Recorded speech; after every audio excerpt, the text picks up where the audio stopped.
Batay sa record, 2021 patapos ang farm-to-market road na ito sa Davao Occidental. Pero nang puntahan ni Agriculture Secretary Kiko Laurel, nabistong ang dapat ay kalsada, nananatiling lupa at graba. Sa pag-usad nila sa isang bahagi ito naman, kitang-kitang kakabuhos lang ng semento. Ilang araw pa lang itong tapos ayon sa mga taga roon. Ilang araw lang. Dapat kasi 2021 pa tapos eh. Sinukat din nilang kapal ng semento.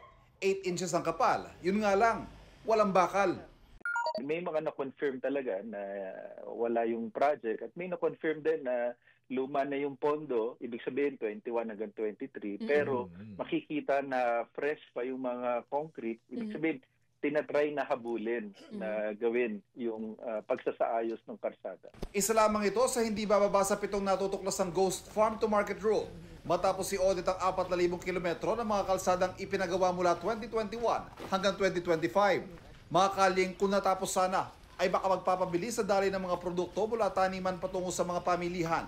Makakatulong sa pagpapababa ng presyo at makapagbibigay ng mas magandang kita sa mga magsasaka.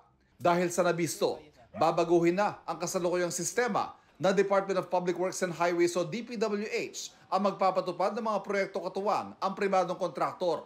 Sa halip, Agriculture Department na mangangasiwa ng construction ng mga farm-to-market road. Suportado ito ng DPWH. Nag-meeting kami nung isang araw para mag-coordinate kami ng efforts sa pag-imbestiga at pagsisigurado din na hindi na ito mauulit. At ang mga mapapatunayan nagsabuatan. Matatanggal sa trabaho, kakasuhan, makukulong, babawiin natin, pati yung mga ari-arian nila.